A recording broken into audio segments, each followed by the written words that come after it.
सियपी तीरथ कलित ललित सियपी गावत ब्रह्मा दिक मुनि नारद वाल्मीकि भी ज्ञान विशारद सुख सनकादि शेष अनुसारद वरने पवन सुत कीरतिनी आरती श्री रामायण जी की आरती श्री रामायण जी गावत वेद पुराण अष्टदश ग्रंथन को रस मुनि जन धन संतन को सर बस सार अंश सम्मत सब ही की आरती श्री रामायण जी की गावत संतत शंभु भवानी अरुघट सांबा मुनि विज्ञानी व्यास आदि कवि वर्ज बखानी काग भुसुंडी गरुड़ के कलिमल हरनी विषय रस फीकी सुभग से गाय मुक्ति जुबती की दलन रोग भव मोरी अमी की तात मात सब विधि तुलसी की आरती श्री रामायण जी कीर्ति कलित ललित सियपी रामायण जी की रामायण जी की।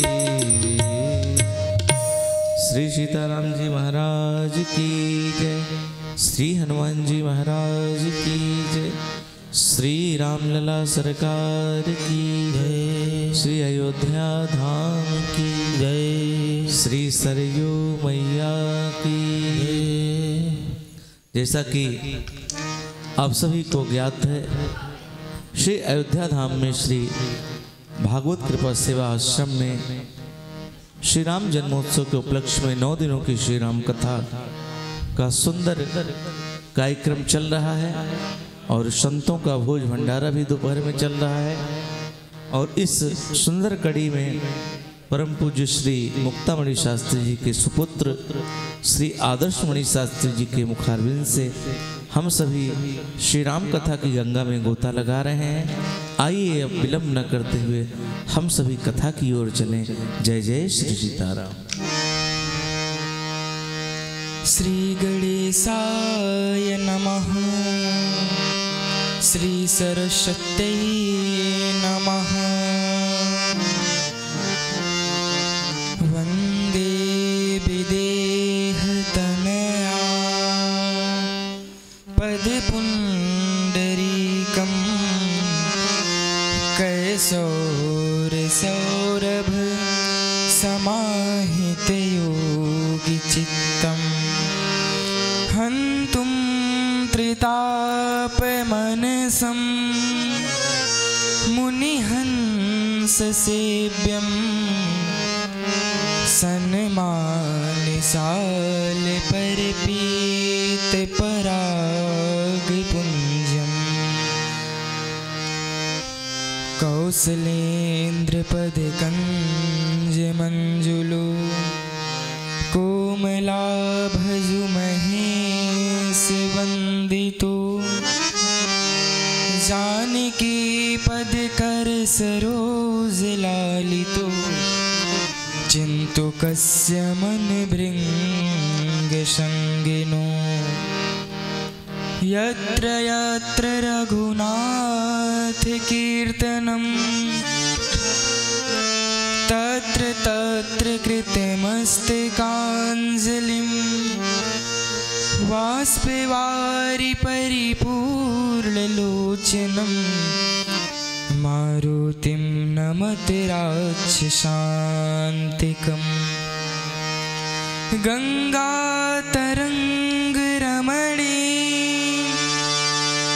जटाकलापं गौरी निरन्तर विभूषितवामभागं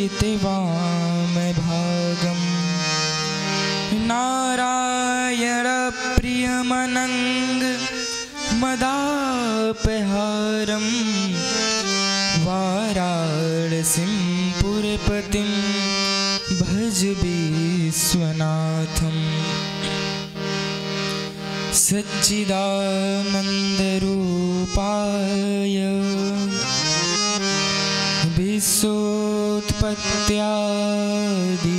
विश्वोत्पत्त्यादिहेतवे तापत्रयविनाशाय श्रीकृष्णाय वयं नुमः। तुलसीदास जी के पद कमल बारंबार मनाऊं, गुण गावहूँ सिया राम की, हनुमत हो सहाय। लेते सदा सुधि दीन की, सहज दया के धाम, जननी जनक इस दास के, प्रभु श्री सीताराम, प्रभु श्री सीताराम। जय जय श्री सीताराम, जय जय श्री राधे श्याम। कथा में प्रवेश करने के पूर्व आइए हम सभी कुछ क्षण भगवत नाम संकीर्तन करते हैं। जय सिया राम, जय जय सिया राम, जय सिया राम, जय जय सिया राम, जय सिया राम, जय जय सिया राम, जय सिया राम, जय सिया राम, जय सिया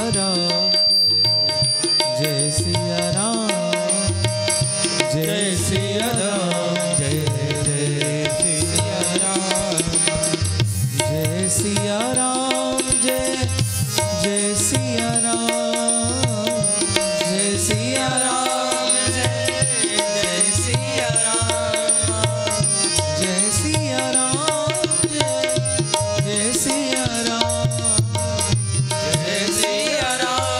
राम, जय सिया राम, जय सिया राम, जय सिया राम, जय सिया राम, जय सिया राम, जय सिया राम, जय सिया राम, जय सिया राम, जय सिया राम, जय सिया राम। कौशल्या के प्यारे राम, कौशल्या के प्यारे राम, कौशल्या के प्यारे राम, कौशल्या के प्यारे राम, दशरथ राज दुलारे राम, दशरथ राज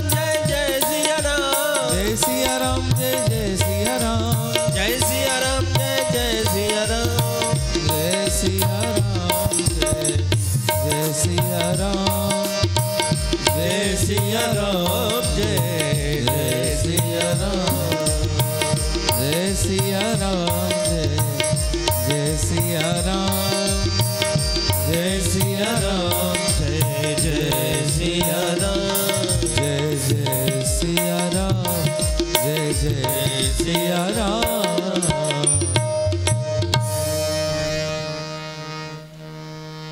आइए हम सभी कथा में प्रवेश करते हैं। कल मैंने आपको बताया था कि माता भगवान शंकर एवं माता पार्वती का विवाह सा आनंद संपन्न होता है। उसके बाद भगवान शंकर माता पार्वती जी के साथ कैलाश पर्वत पर आते हैं। एक बार भगवान शंकर कैलाश पर्वत पर एक बट वृक्ष की छाया में बैठने गए। एक बार तेहि तरु प्रभु गयो, तरु बिलो की मन अति सुख भयो। एक बार भगवान शंकर बट वृक्ष की छाया में बैठने गए। बट वृक्ष की छाया में उन्हें बहुत ही सुख प्राप्त होता है। भगवान शंकर को इतना प्रसन्न देखकर माता पार्वती उनके पास जाती हैं और उनके चरणों में प्रणाम करती हैं।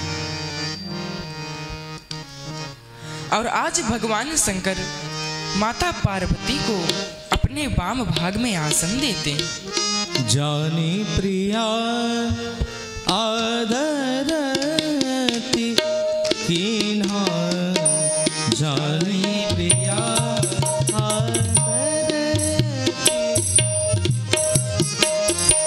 वाम भाग आसन हर दीन्हा, वाम भाग आसन धर लेना। कथा जो सकल लोक हितकारी, कथा जो सकल लोक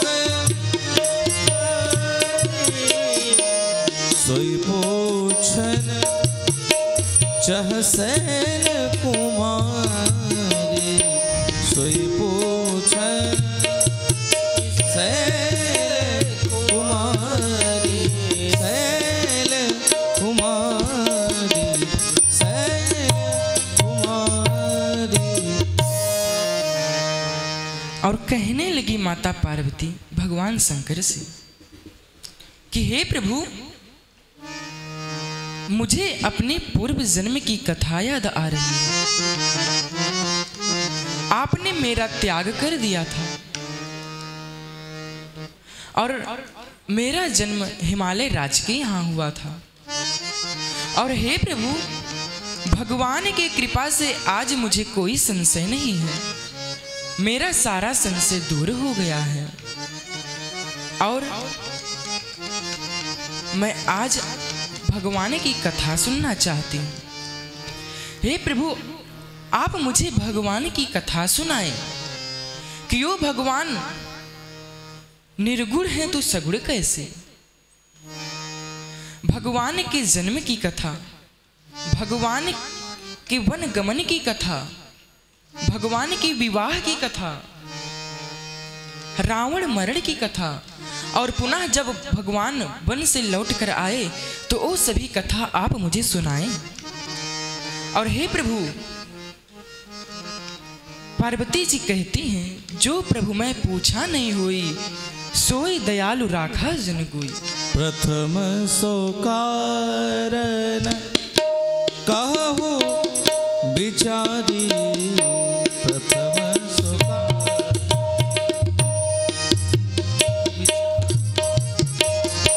निर्गुण ब्रह्म सगुण बपुधारी, निर्गुण ब्रह्म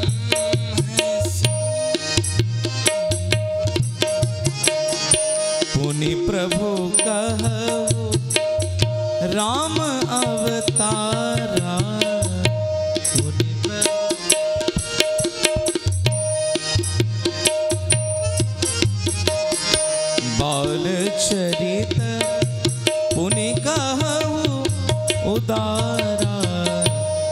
बाल चरित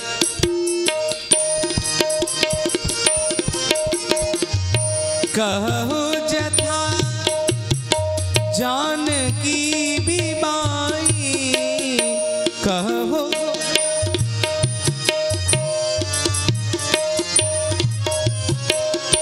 राज तजा सुदूषण काहे राज तजा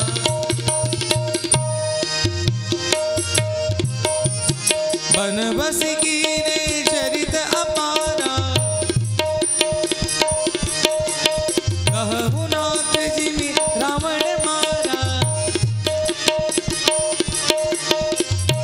राज बैठी किनी बहु लीला राज में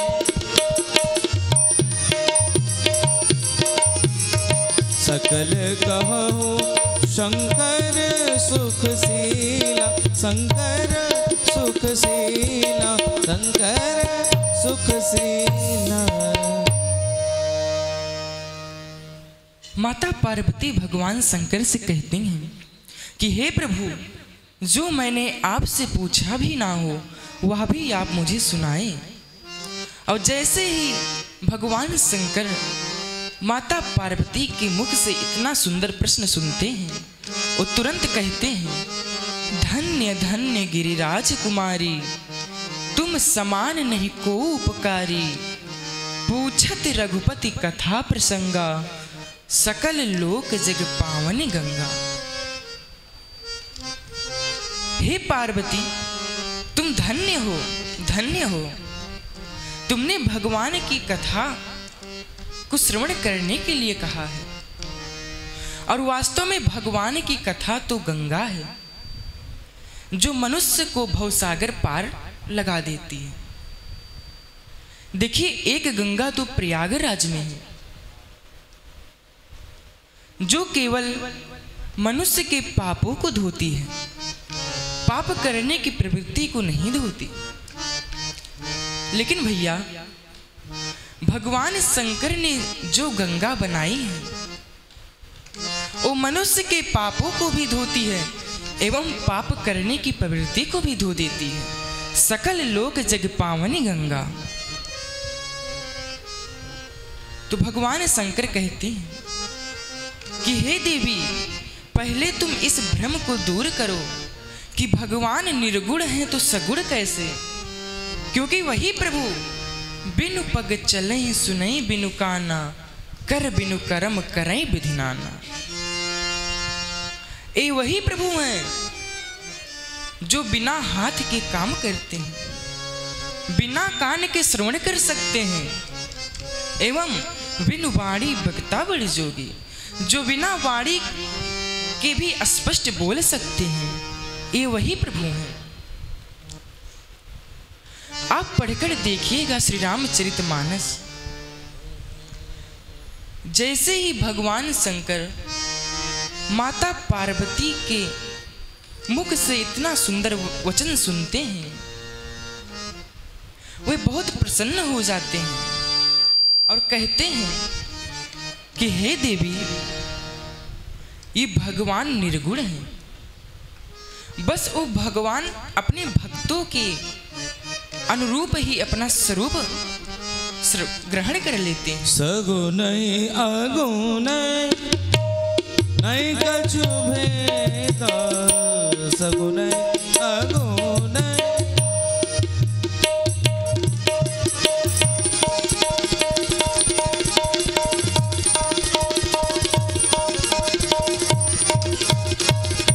सगुण अगुण नहीं कछु भेदा, सगुण अगुण गावहि मुनि पुराण बुध वेदा, गावहि मुनि पुराण बुध वेदा, सगुण अगुण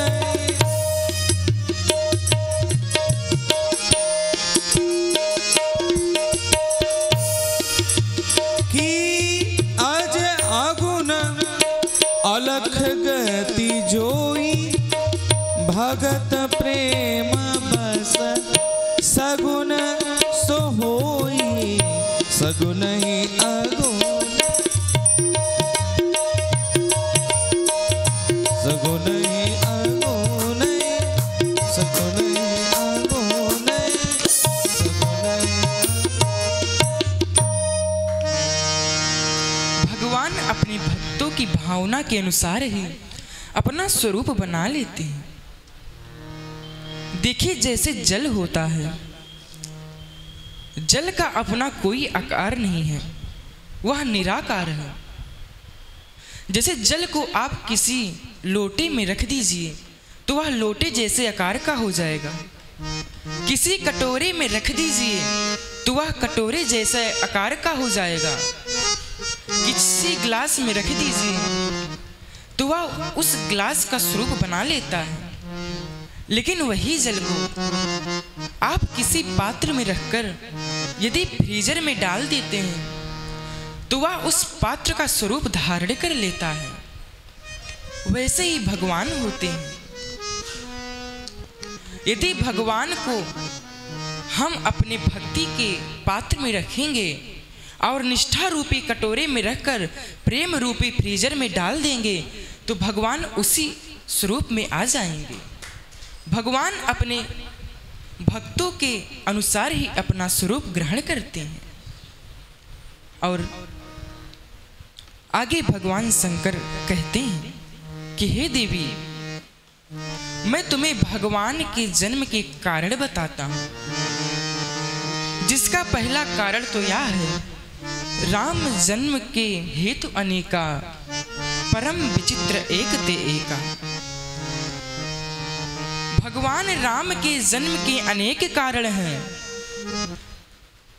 भगवान शंकर आगे कहते हैं कि जब जब होई धर्म के हानि, बाढ़हि असुर अधम अभिमानी, तब तब धरि प्रभु विविध शरीरा, हरहि कृपा निधि सज्जन पीरा। जब जब इस संसार में धर्म की हानि होती है, अधर्म दुराचारी लोग बढ़ते हैं, तब तब भगवान धर्म की स्थापना करने के लिए, इस पृथ्वी का भार भंजन करने के लिए अवतार लेते हैं। यदा यदा ही धर्मस्य ग्लानिर्भवति भारत, अभ्युत्थानं धर्मस्य तदात्मानं सृजाम्यहम्।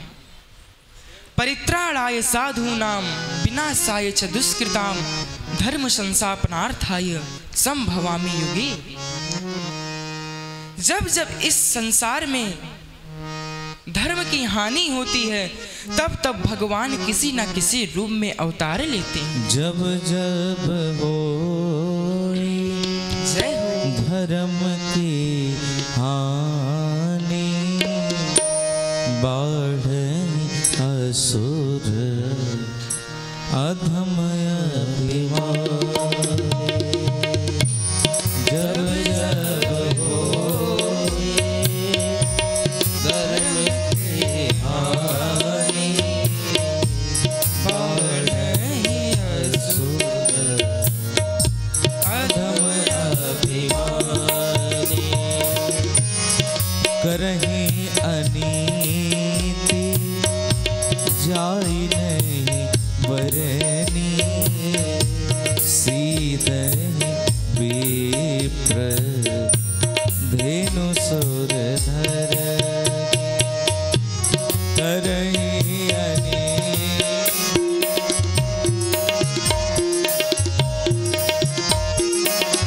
जय हो।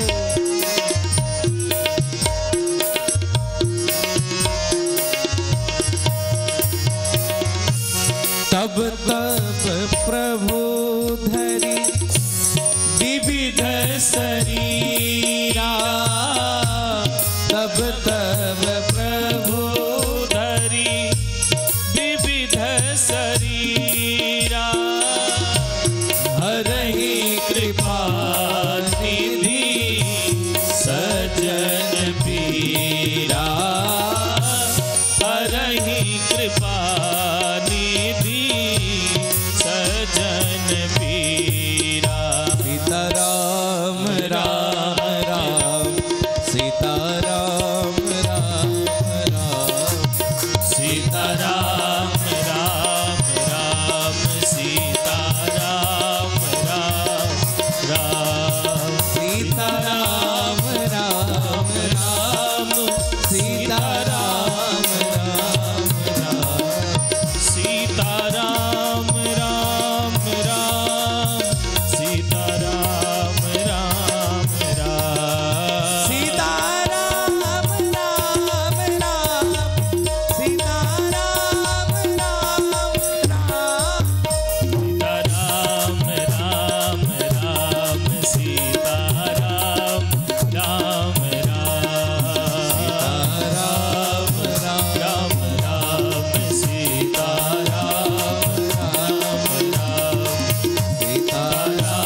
जब जब इस संसार में अधर्म बढ़ता है तब तब भगवान को किसी ना किसी रूप में आना पड़ता है। देखिए, अधर्म की भी अपनी एक महिमा होती है। धर्म का इतना साहस नहीं कि भगवान को ऊपर से नीचे बुला ले, परंतु अधर्म का इतना साहस होता है कि वह भगवान को ऊपर से नीचे बुला लेता है। और भगवान के जन्म का पहला कारण बताते हुए कहते हैं कि द्वारपाल हरि के प्रिय दो, जय और विजय जानू सबको। भगवान नारायण के 2 द्वारपाल थे जिनका नाम था जय और विजय। दोनों भगवान के बहुत ही प्रिय द्वारपाल थे। एक दिन की बात है, एक बार सनकादिक ऋषि जो कि ब्रह्मा जी के मानस पुत्र हैं, वो भगवान से मिलने आते हैं। लेकिन भगवान के जो ये द्वारपाल थे ये उनको रोक देते हैं और कहते हैं कि प्रभु अभी शयन कर रहे हैं, अभी आप अंदर नहीं जा सकते हैं। अब ऐसे वचनों को सुनकर सनकादिक ऋषियों को क्रोध आ जाता है और वे कहते हैं कि जो भगवान के भक्तों को भगवान से मिलने के लिए रोके वह तो कोई राक्षस ही होगा, इसलिए जाओ, मैं तुम्हें श्राप देता हूं कि तुम राक्षस हो जाओ। अब इतना शोर सुनकर भगवान नारायण जब बाहर आते हैं तब वो सनकादिक ऋषियों से कहते हैं कि अरे आपने ये क्या कर दिया, ये तो हमारे बहुत ही प्रिय द्वारपाल थे। भगवान कहते हैं चलिए अब कोई बात नहीं, अब मैं इन दोनों के कल्याण के लिए अवतार लूंगा। तो जय और विजय की वजह से भगवान को अवतार लेना पड़ा और भगवान के अवतार के दूसरा कारण बताते हुए कहते हैं एक कल्प सुर देख दुआरे, समर जलंधर सन सबहारे। जलंधर की वजह से भी भगवान को पृथ्वी पर अवतार लेना पड़ा। और भगवान शंकर आगे बताते हुए भगवान के अवतार का तीसरा कारण नारद जी को बताते हैं। नारद श्राप दीन एक बारा, नारद श्राप दीन एक बारा, नारद श्राप दीन एक बारा, नारद श्राप दीन कल्प एक देहि लगी अवतारा, कल्प एक देहि लगी अवतारा, नारद श्राप दीन एक बारा, नारद श्राप दीन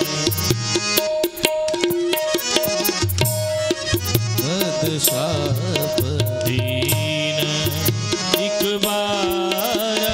गिरिजा चकित भई सुनि बानी, गिरिजा चकित सुनी पानी, नारद विष्णु भगत मुनि ज्ञानी, नारद विष्णु भगत मुनि ज्ञानी, नारद श्राप दीन एक बारा, नारद श्राप दीन एक बार, श्राप दीन एक बार, नारद श्राप दीन एक बारा। नारद श्राप दीन एक बार। अब जैसे ही माता पार्वती यह सुनती हैं उनको बहुत ही आश्चर्य होता है, क्योंकि नारद जी माता पार्वती के गुरुदेव हैं। और वो आश्चर्य से कहती हैं कि अरे नारद जी, अरे नारद जी श्राप क्यों देंगे, वो तो भगवान विष्णु के परम भक्त हैं और ज्ञानी भी हैं। नारद विष्णु भगत पुण्य ज्ञानी। अरे वो तो विष्णु जी के भक्त हैं और ज्ञानी भी हैं, वो बिना किसी कारण के श्राप काहे को देंगे। अच्छा देखिए, यहाँ पर तुलसीदास जी लिखते हैं गिरिजा,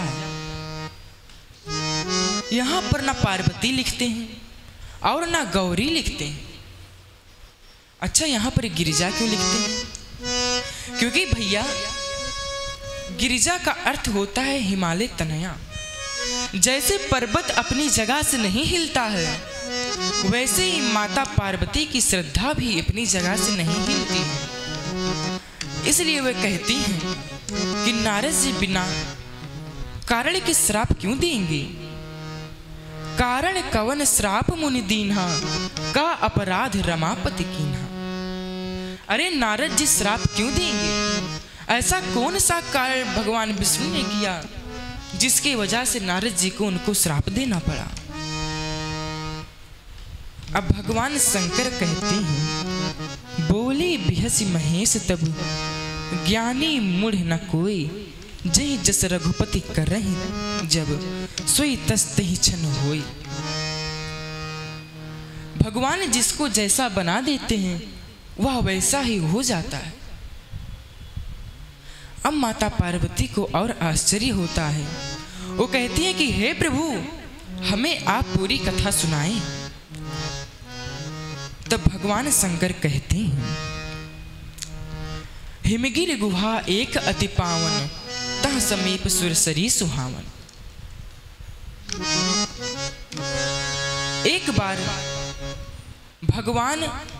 एक बार नारद जी आकाश मार्ग से जा रहे थे, तभी उनको बहुत ही सुंदर एक गुफा दिखाई देता है। और उसकी खास बात यह थी कि उस गुफा के बगल में गंगा जी बह रही थी। अब जैसे ही नारद जी गंगा जी को देखते हैं, उन्हें भगवान के चरणों की याद आ जाती है। अच्छा, जब नारद जी उस गुफा को देखते हैं तो उन्हें भगवान के चरणों की क्यों याद आती है? क्योंकि भैया जिन चरणन से निकसी सुरसरी, भगवान के चरणों से ही गंगा जी निकलती हैं। इसलिए जैसे ही नारद जी गंगा जी को देखते हैं, उनको भगवान के चरणों की याद आ जाती है और वो सोचते हैं कि आज तो मैं इस गुफा के पास ही बैठकर भगवान का गुणगान करूंगा। और नारद जी जैसे ही वहां पर बैठने लगे, तभी उनको याद आता है कि उनको एक श्राप लगा था। किसका श्राप लगा था? नारद जी को प्रजापति दक्ष ने एक श्राप दिया था। देखिए, दक्ष के पुत्र जब वन में जाते थे, तब नारद जी उन्हें वैराग्य का ऐसा उपदेश देते थे कि जब प्रजापति दक्ष के पुत्र वन में तप करने के लिए जाते, तब वह जाते तो थे परंतु लौटकर वापस ना आते थे। अब प्रजापति दक्ष सोचते हैं कि मेरे पुत्र वन में तो जाते हैं, परंतु वह वापस लौटकर क्यों नहीं आते।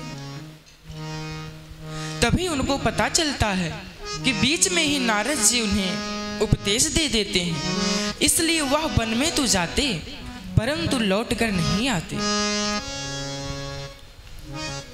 अब प्रजापति दक्ष को जैसे यह पता चलता है, उनको बहुत क्रोध आता है और वह नारद जी को श्राप दे देते हैं कि आप एक क्षण से ज्यादा कहीं पर रुक नहीं सकते। इसलिए नारद जी सोचते हैं कि एक जगह नहीं रुकेंगे, अनेकों जगह जाएंगे, मेरा भी कल्याण होगा और लोगों का भी कल्याण होगा। लेकिन आज नारद जी उदास हो जाते हैं। वे सोचते हैं कि श्राप मुझे रुकने नहीं दे रहा है और ऐसी पावन जगह पर मैं भगवान का सुमिरन कैसे करूं। देखिए, एक बार काशी के राजा काशी नरेश तुलसीदास जी के पास जाते हैं और उनसे कहते हैं कि हे बाबा, मुझे मारकेस लग गया है, मेरे सारे ग्रह प्रतिकूल हो गए हैं, अब मेरा मरना तो निश्चित है। अच्छा बाबा, हमें बताइए कि क्या इन 9 ग्रहों के ऊपर भी कोई ग्रह है? तुलसीदास जी कहते हैं कि हाँ, एक ग्रह है। अच्छा बाबा, कौन सा ग्रह है? तब तुलसीदास जी कहते हैं कि इन 9 ग्रहों के ऊपर भगवान का अनुग्रह है। जिसके ऊपर भगवान का अनुग्रह होता है उसका ये 9 ग्रह क्या बिगाड़ लेगा। यही सोचकर नारद जी भी समाधि में बैठ जाते हैं और जैसे ही वो भगवान के नाम का सुमिरन करते हैं, तुरंत सुमिरत हरि साप वर्गाधि, सहज विमन मन लगी समाधि। अब जैसे ही नारद जी भगवान के नाम का स्मरण करते हैं, उनकी समाधि लग जाती है। तभी देवराज इंद्र को भ्रम हो जाता है कि कहीं नारद जी मेरे पद को छीनने के लिए तो समाधि नहीं कर रहे हैं। अब देवराज इंद्र को जब भ्रम होता है, तब वो कामदेव को बुलाते हैं और कामदेव से कहते हैं कि हे कामदेव, तुम्हें समाधि भंग करनी है। कामदेव ने कहा, किसके समाधि भंग करनी है? देवराज इंद्र कहते हैं कि तुम्हें नारद जी की समाधि भंग करनी है। कामदेव अपने दूतों के साथ जाता है नारद जी की समाधि भंग करने के लिए। कामदेव ने बड़ी चेष्टा की नारद जी की समाधि भंग करने के लिए, परंतु वह नारद जी की समाधि ना भंग कर सका।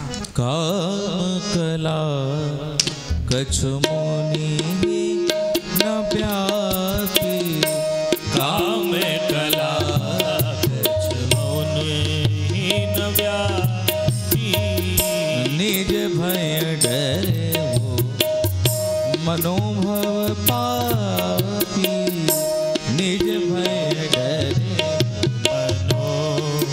भय पापी, सीम की चापी सकई को उतारू, सीम की चापी सकई कोई आरू, बड़ रखवार रमापति जासु, बड़ रखवार रमापति जासु, काम कला कछु मुनि न व्यापी, काम कला मुनि न व्यापी, काम कला कछु मुनि न व्यापी, मुनि न व्यापी मुनि न व्यापी।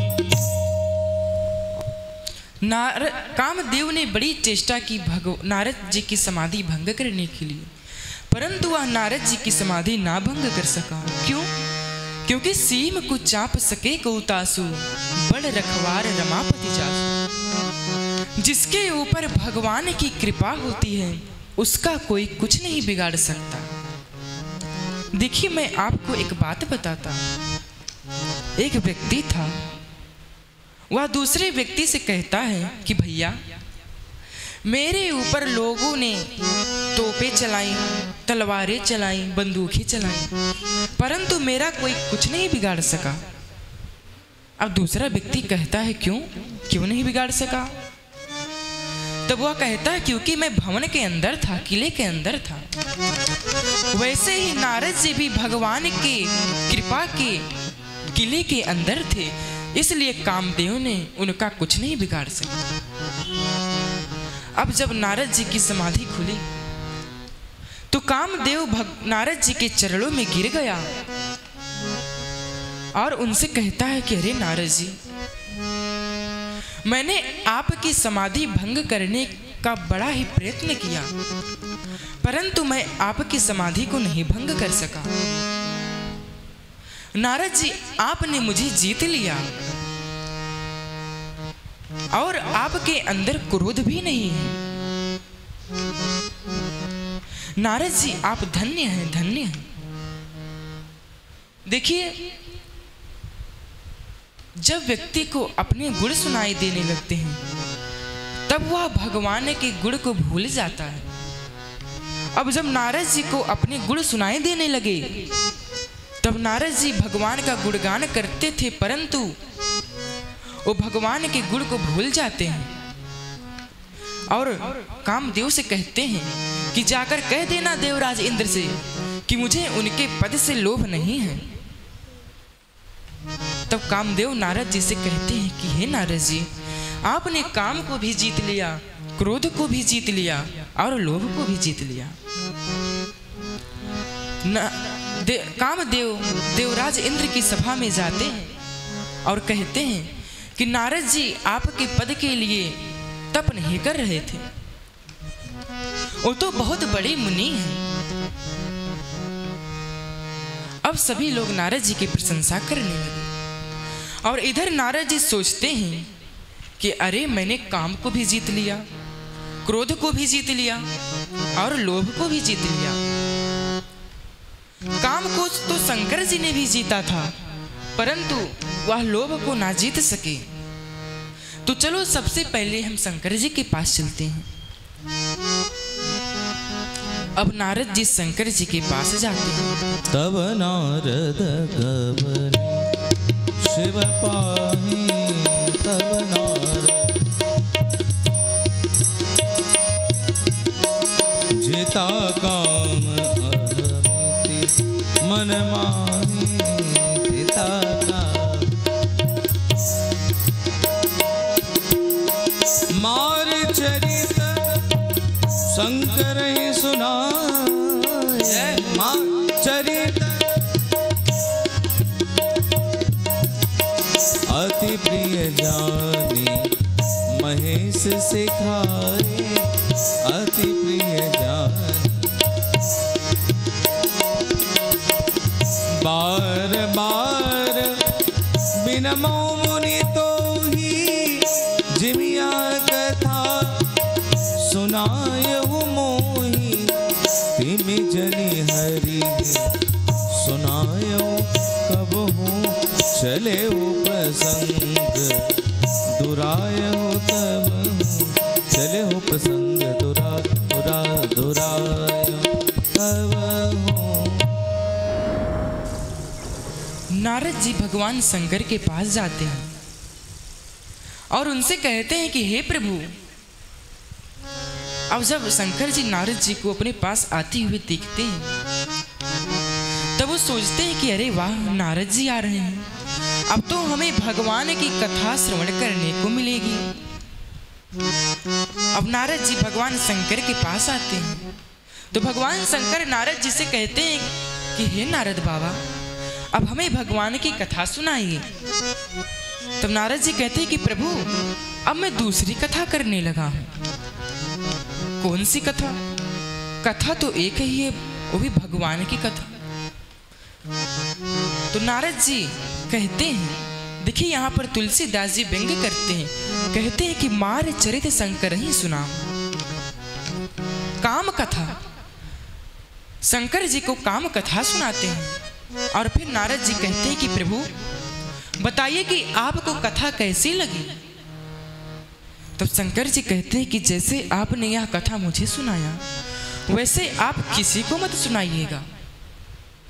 नारद जी कहते हैं, अरे मुझे प्रभु के अलावा और कौन है, मुझे तो बस प्रभु से ही मतलब है। शंकर जी कहते हैं उनको भी मत सुनाइएगा। अब यह बात नारद जी को अच्छी नहीं लगी। ऐसे ही कुछ समय व्यतीत होता है।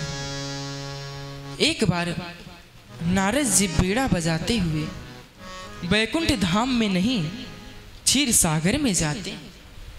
एक बार करतल वर वीणा, गावत हरि गुण ज्ञान प्रवीण। नारद जी क्षीर सागर में जाते हैं। भगवान विष्णु शयन करने ही वाले होते हैं। लक्ष्मी माता चरण दबा रही होती हैं।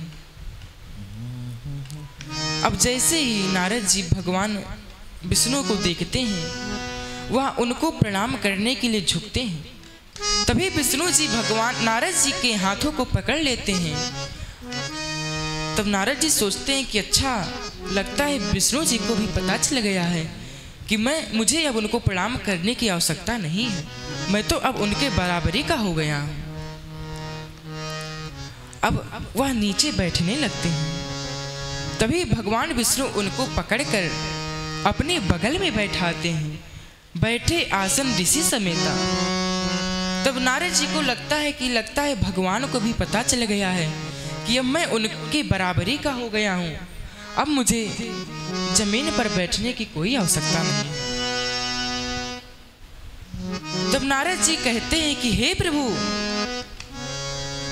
मैंने तप किया, मुझे न सर्दी लगी न गर्मी लगी, और यहाँ तक कामदेव आया था मेरी समाधि भंग करने के लिए।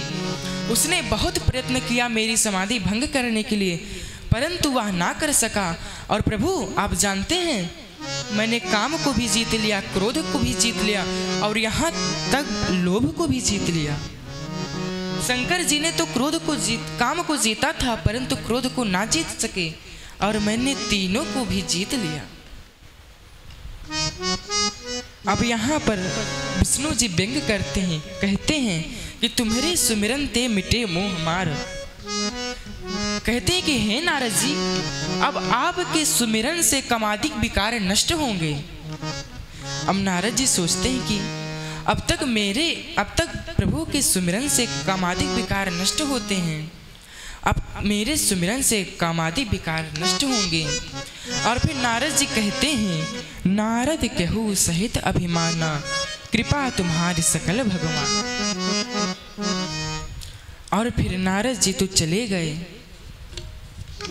लक्ष्मी जी विष्णु जी से कहती हैं कि हे प्रभु, आपने नारद जी का अभिमान और बढ़ा दिया, ऐसा क्यों?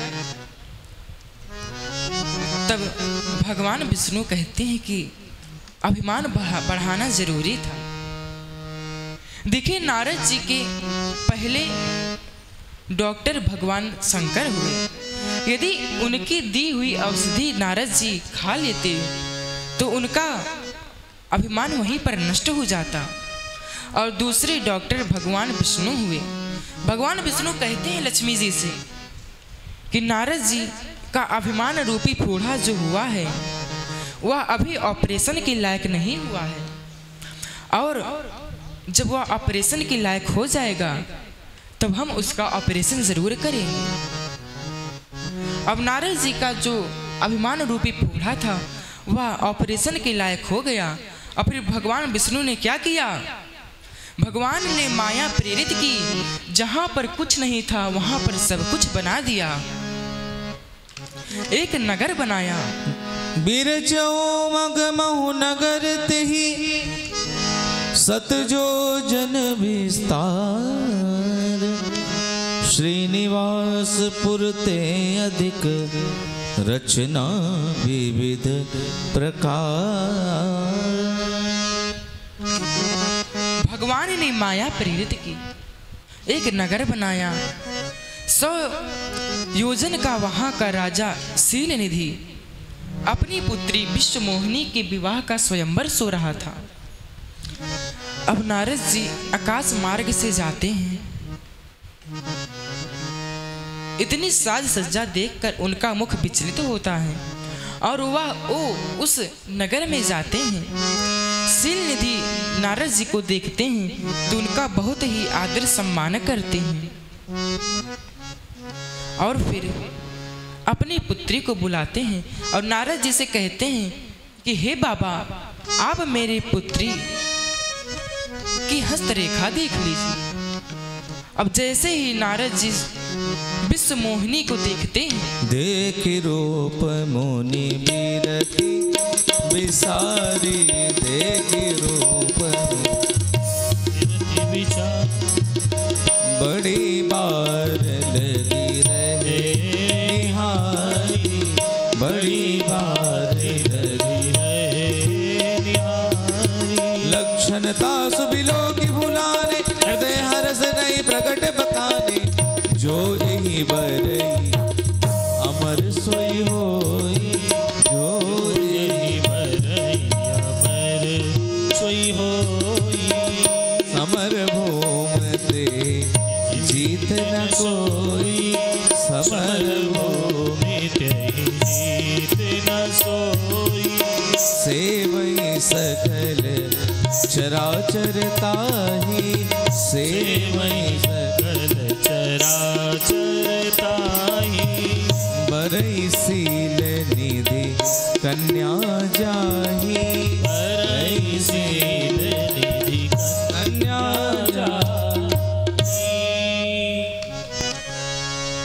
नारद जी जैसे ही विश्व मोहिनी को देखते हैं, उनको विवाह करने की इच्छा हो गई।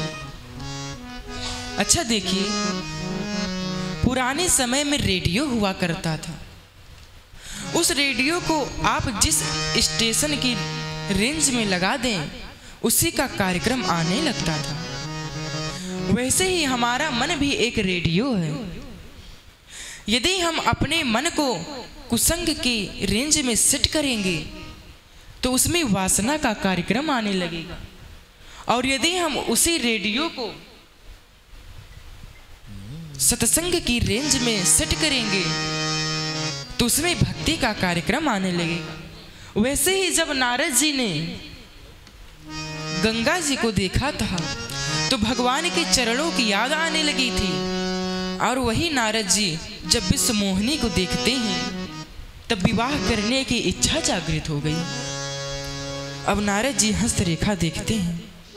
हस्तरेखा में लिखा था कि जो भी विश्व मोहिनी से विवाह करेगा वह अजर अमर होगा। अब नारद जी सोचते हैं कि वैसे मैं तो भगवान हो ही गया हूं, अब मुझे एक लक्ष्मी की जरूरत है। जैसे भगवान अपने लक्ष्मी के साथ क्षीर सागर में रहेंगे, वैसे मैं अपने लक्ष्मी के साथ इस सील निधि के कोई पुत्र नहीं है उसके नगर में रहा करूंगा। लेकिन भैया सब कुछ तो सही है। नारद जी सोचते हैं अब चेहरा सुंदर होना चाहिए। अब सुंदर चेहरा कहाँ मिलेगा? तब नारद जी क्या करते हैं, वह भगवान के पास जाते हैं और विनती करने लगते हैं। जे विधिनाथ होई हित मोरा, जय विधिनाथ होई हित मोरा। करहु सुबेगी दास मैं तोरा, करहु सुबेगी दास मैं तोरा। आपन रूप देहु प्रभु मोहि, आपन रूप देवु प्रभु मोहि। आन भांति नहीं पावो ओहि, आन भांति नहीं पावो ओहि। जे विधिनाथ होई हित मोरा। जय विधिनाथ होई हित मोरा। जय विधिनाथ नाथ होई हित मोरा। जय विधिनाथ होई हित मोरा। नारद जी भगवान से विनती करने लगते हैं। तभी भगवान प्रकट हो जाते हैं और नारद जी भगवान से कहते हैं कि हे प्रभु, आपन रूप दे प्रभु मोई।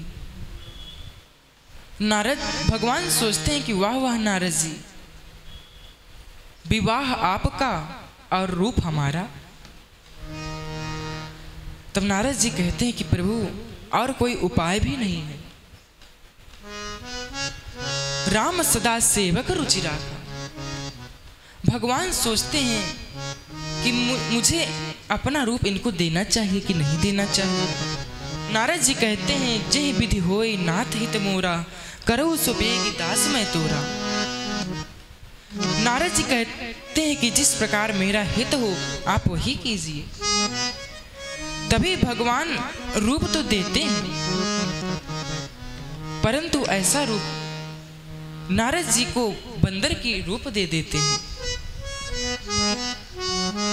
अच्छा, नारद जी का उस बंदर का रूप या तो खुद नारद जी नहीं देखा, या तो शील निधि की पुत्री विश्व मोहिनी ने देखा, परंतु दो लोगों ने जरूर देखा। कौन?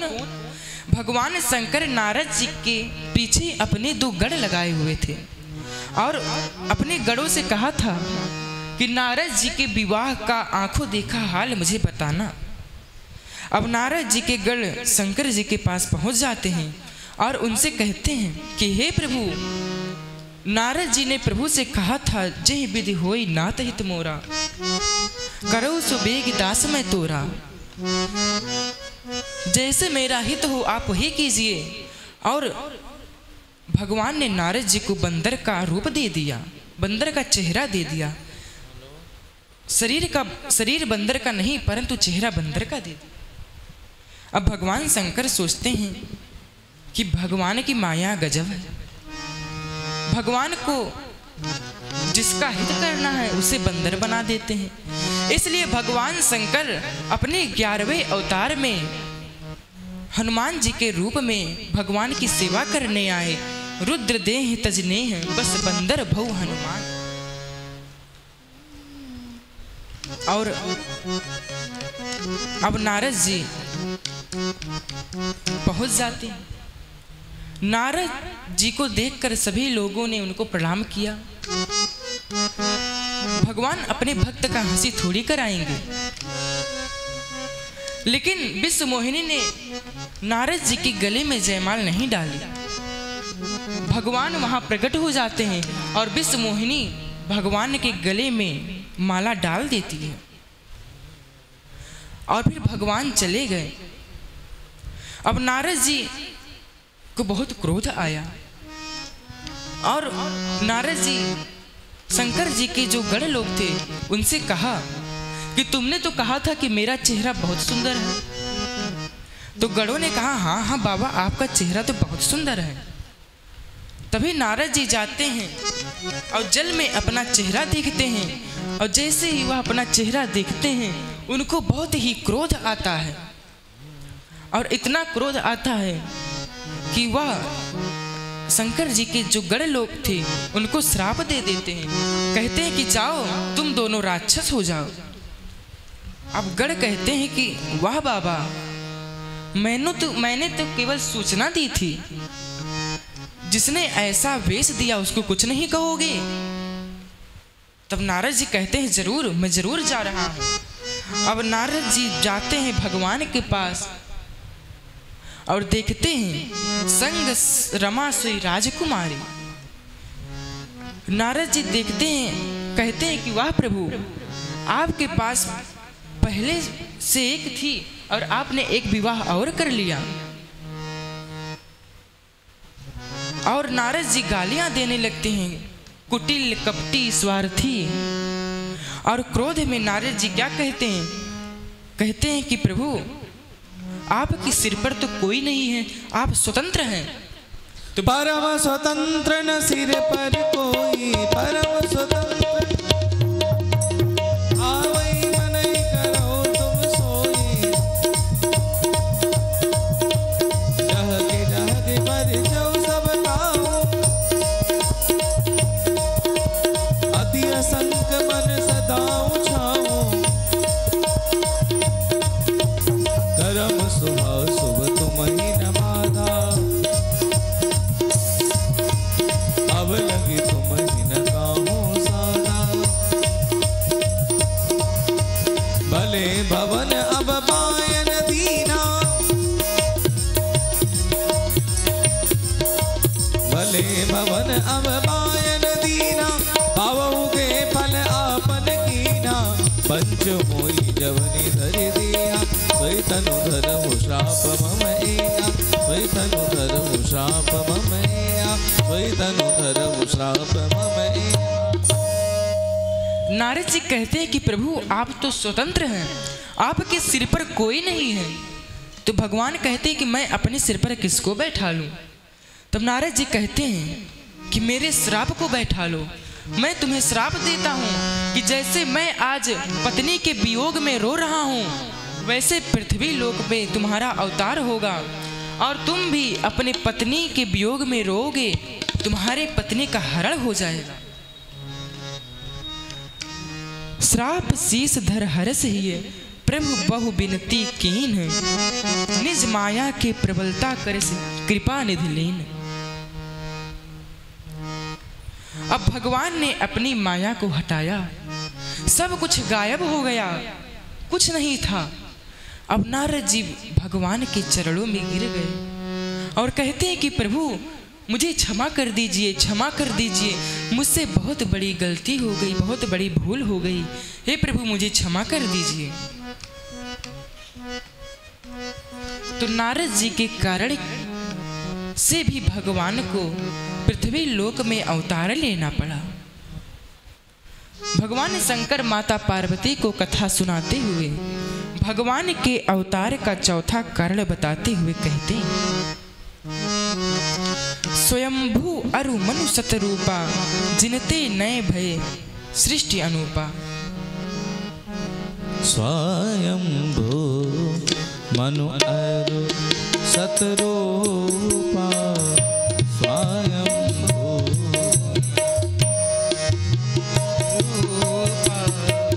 जिनते भय सृष्टि अनूपा, जिनते भय सृष्टि अनूपा। दंपति धर्म आचरण नीका, दंपति धर्म आचरण नीका। अजहु गाव श्रुति जिन कैली का, अजहु स्तुति कैली नृप उत्तार पद सुतता, ध्रुव हरि भगत भयो सुत जासु, लघु सुत नाम प्रिय व्रतताई, वेद पुराण प्रशंसय जाय, प्रशंसय जाहि। महाराज मनु और माता शतरूपा के कारण से भी भगवान को अवतार लेना पड़ा। मनु जी के जीवन में कोई कमी नहीं थी, कमी थी तो बस कमी की ही कमी थी। बेटा उत्तानपाद जैसा, छोटे बेटे का नाम प्रियव्रत, बेटी का नाम देवहूति और दामाद हुए कंदर्प ऋषि, नाती भक्त ध्रुव जैसा। और बेटी के यहाँ भगवान ने अवतार लिया, कपिल देव ने अवतार लिया। लेकिन देखिए महाराज मनु के जीवन में भी कोई कमी नहीं थी, परंतु वो सुखी नहीं है, दुखी है। क्यों? क्योंकि वह जीवन भर भक्ति नहीं की। जन्म गयो हरि भगत बिन।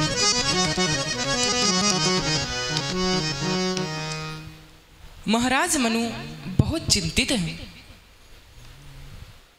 और वो अपनी पत्नी के साथ भगवान की तपस्या करने के लिए जंगल में चले गए और वह कठोर तपस्या करते हैं। करई आहार साक फल कंदा, सुमिरत ब्रह्म सच्चिदानंदा। मनु जी ने बहुत कठोर तपस्या की, इतनी कठोर तपस्या की कि कईयों बार तो ब्रह्मा विष्णु और महेश ये तीनों आए, परंतु एक समय ऐसा हुआ कि इनको एक वाणी सुनाई दी। किसकी वाणी? भगवान की वाणी। कहते हैं मांगो मांगो वरु भई न भवाणी। भगवान कहते हैं कि हे मनु जी आप वर मांगिए, आपको क्या चाहिए? मनु जी कहते हैं कि हे प्रभु मुझे कुछ नहीं चाहिए, केवल मैं आपका दर्शन करना चाहता हूं। तब भगवान कहते हैं कि मैं आपको दर्शन देने में विवश हूं।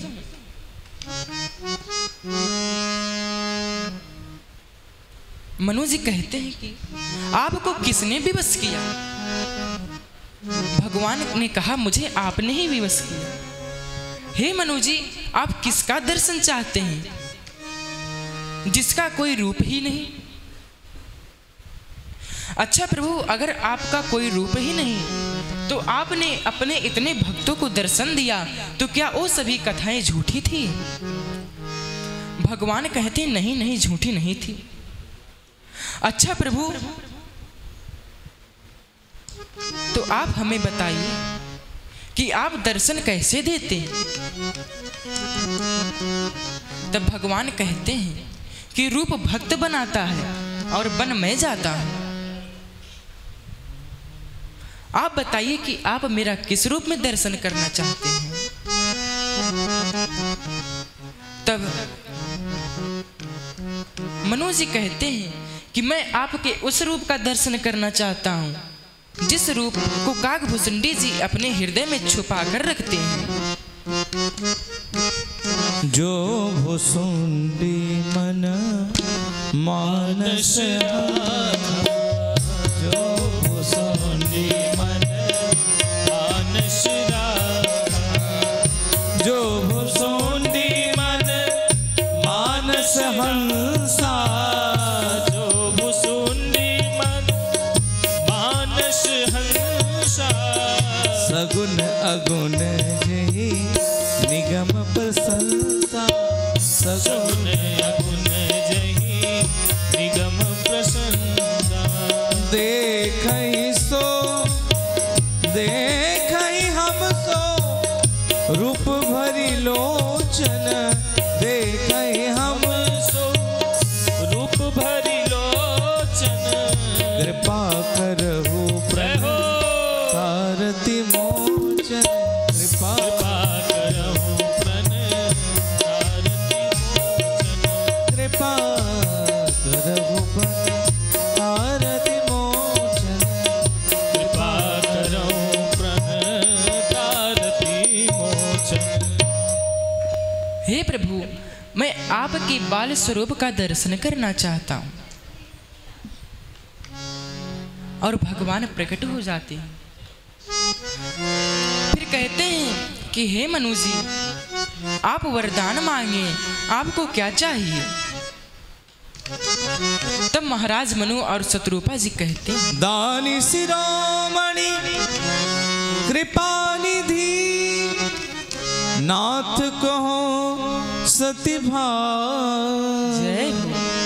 चाहूं तुम्हें समान सुत, प्रभु सन कौन दुरा। हे प्रभु, आपने पहले से ही मुझे इतना कुछ दिया है, मुझे कुछ नहीं चाहिए। देखिए, महाराज मनु संकोची व्यक्ति हैं, और संकोची व्यक्ति से कहिए कि आप संकोच तो छोड़ दें तो कितना कठिन है। तो भगवान कहते हैं कि आप मांगिए, आपको क्या चाहिए? तब महाराज मनु कहते हैं कि मुझे आप जैसा एक पुत्र चाहिए। तब भगवान कहते हैं कि मेरे जैसा चाहिए या मैं? तब मनु जी कहते हैं कि प्रभु, मैंने एक बार बहुत कठिनाई से कहा है, अब मैं दोबारा नहीं कह पाऊंगा। अच्छा, तो मुझे पता कैसे चलेगा? मनु जी कहते हैं कि प्रभु, आपसे क्या छुपा है? और फिर माता शत्रुपा से कहते हैं कि हे देवी, आपको क्या चाहिए?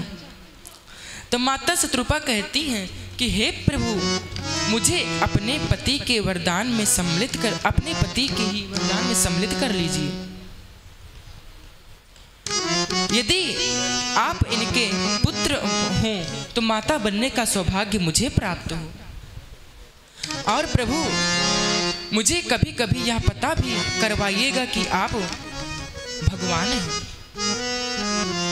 लेकिन महाराज मनु कहते हैं कि भले ही ये हमारे वरदान में सम्मिलित हो जाएं, परंतु मैं इनके वरदान में सम्मिलित नहीं होऊंगा, क्योंकि प्रभु, ज्ञान तो मुझे इस जीवन में भी था, लेकिन आप में आसक्ति नहीं थी, आसक्ति अपने पुत्र में थी।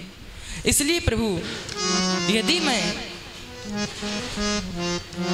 यह नहीं जानूंगा कि आप भगवान हैं तो मुझे आप में आसक्ति हो जाएगी, और यदि भगवान में आसक्ति हो गई तो कल्याण तो निश्चित हो जाता है। और फिर कहते हैं, मणि बिनु फणि जिमु जल बिन मीना, मम जीवन तम तुम्हें अधीना। जैसे जल के बिना मछली जीवित नहीं रह सकती, वैसे प्रभु मैं आपकी कृपा के बिना जीवित नहीं रह सकता। और फिर भगवान माता मनु और शत्रुपा जी के पुत्र के रूप में अवतार लेते हैं, महाराज मनु दशरथ जी के रूप में और माता शत्रुपा कौशल्या जी के रूप में अवतार लेती हैं। और फिर भगवान के अवतार के पांचवा कारण शंकर जी बताते हुए कहते हैं, विश्वविदित एक कै कै देशो, विश्वविदित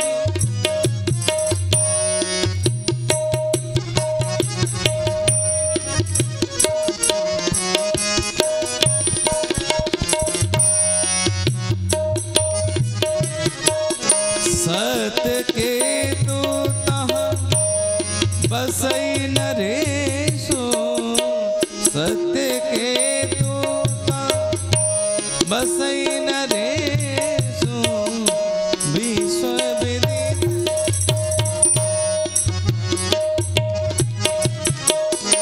विश्वविदित विश्वविदित विश्वविदित।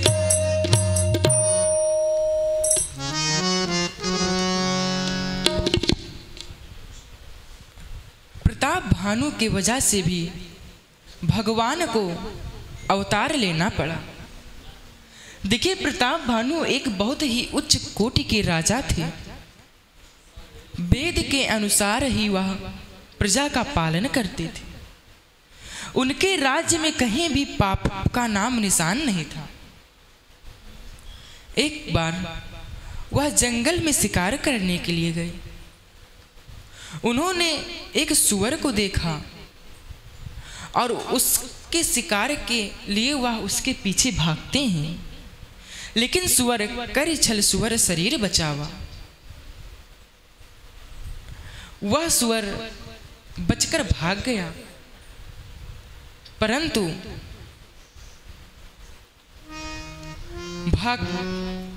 शाम का समय हो गया और महाराज प्रताप भानु के जो साथी लोग थे वह उनसे बिछुड़ जाते हैं। सूर्य भगवान अस्ताचल की ओर चले गए। प्रताप भानु जी जब जंगल में भटक जाते हैं तब उन्हें एक आश्रम दिखाई देता है, एक कुटिया दिखाई देती है। वह उस कुटिया के पास जाते हैं और कुटिया के पास जब जाते हैं तभी उस कुटिया में से एक कपटी मुनि बाहर आते हैं। देखिए, एक समय की बात थी, महाराज प्रताप भानु ने एक राजा को युद्ध में हरा दिया था और हराकर उनसे सारा कारोबार छीन लिया था। भैया, क्योंकि वह राजा पापी था और वही मुनि का वेश धारण करके उस जंगल में रहने लगा। प्रताप भानु उससे कहते हैं कि क्या मैं आज आपकी इस कुटिया में रह सकता हूं? प्रताप भानु भले ही उसे ना पहचान पाए, परंतु वह मुनि उसे पहचान लिया और प्रताप भानु से कहता है कि मैं जान गया आप कौन हैं। मैंने अपनी योग विद्या से आपको पहचान लिया। आप वही हैं। आपका नाम प्रताप भानु है। आपके परिवार में इतने इतने लोग हैं। आपका राजकाज यहाँ से यहाँ तक है। अब प्रताप भानु सोचते हैं कि बहुत ही विद्वान संत लगते हैं और उनके चरणों में गिर गए, उनको प्रणाम किया और फिर प्रताप भानु उनसे कहते हैं कि हे महाराज, आप हमें कोई ऐसा उपाय बताइए जिससे मैं अजर अमर हो जाऊं और ऐसे ही प्रजा की सेवा करता रहूं। अब वह कपटी मुनि कहता है कि हाँ, एक उपाय है। यदि तुम ब्राह्मणों को भोजन कराओ, लेकिन उस भोजन को मैं बनाऊंगा, यदि तुम उस भोजन को कराते हो तब आप अजर अमर हो जाएंगे। अब जैसा उस कपटी मुनि ने कहा, प्रताप भानु ने वैसा ही किया। फिर वह कपटी मुनि भोजन बनवाता है, परंतु उस भोजन में वह मांस डाल देता है। उस भोजन में वह मांस डाल देता है और फिर ब्राह्मण लोग आते हैं भोजन करने के लिए। भोजन परोसा गया। सभी ब्राह्मण लोग जैसे ही भोजन करने वाले होते हैं, तुरंत आकाशवाणी होती है कि हे ब्राह्मणों, तुम इस भोजन को मत करो, इसमें मांस मिलाया गया है। अब सभी ब्राह्मणों को क्रोध आ जाता है कि इस प्रताप भानु की वजह से आज मेरा धर्म नष्ट हो जाता। और सभी ब्राह्मण लोग प्रताप भानु को श्राप दे देते हैं कि जाओ, तुम और तुम्हारा पूरा परिवार राक्षस हो जाएगा। तभी आकाशवाणी हुई और कहते हैं कि हे ब्राह्मण, इसमें प्रताप भानु की कोई गलती नहीं थी, ये तो उस कपटी मुनि की गलती थी। परंतु अब क्या किया जाए, अब तो श्राप दे ही दिया गया है। तो प्रताप भानु की वजह से भगवान को अवतार लेना पड़ा और वही प्रताप भानु रावण के रूप में अवतार लेते हैं और प्रताप भानु का छोटा भाई अरिमर्दन कुंभकर्ण बना और प्रताप भानु का जो मंत्री था वह विभीषण बना। अब तीनों भाई वन में तपस्या करने के लिए चले गए। तीनों भाई ने बहुत ही घनघोर तपस्या किया। अब ब्रह्मा जी वरदान देने के लिए आते हैं, तो ब्रह्मा जी ने भगवान शंकर से वरदान कहा कि मैं वरदान देने जा रहा हूँ, आप भी हमारे साथ चलिए। ब्रह्मा जी ने सबसे पहले रावण से कहा कि आपको क्या चाहिए। तब रावण ने कहा कि मुझे ऐसा वरदान दीजिए कि मैं किसी से मरने से भी ना मरूं। तब ब्रह्मा जी कहते हैं कि सुख पाता रहा जो सदा जग में, उसे अंत समय दुख पाना पड़ेगा। पछताया नहीं जो कहीं भी कहीं, उसे अंत समय पछताना पड़ेगा। कोई फूल न बाग में ऐसा खिला, खिलके जिसे ना मुरझाना पड़ा। विधि का ये अटल विधान रहा, जिसे आना पड़ा उसे जाना पड़ा। यह तो मुमकिन नहीं है।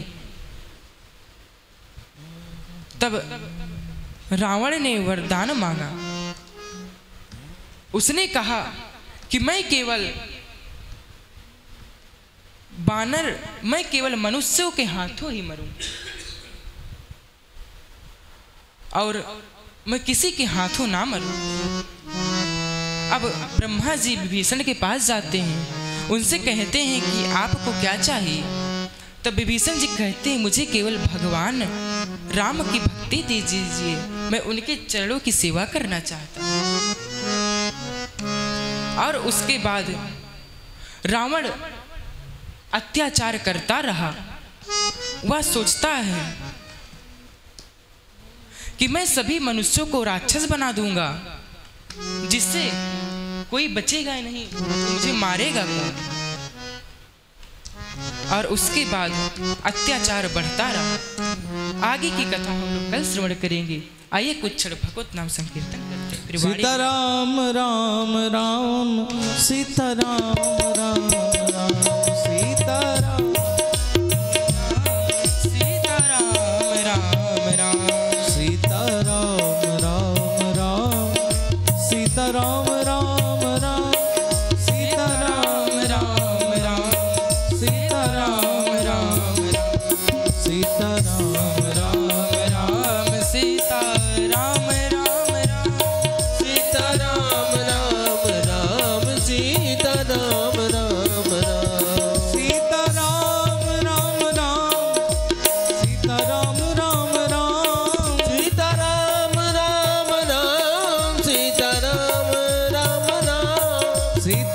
राम राम राम सीता राम राम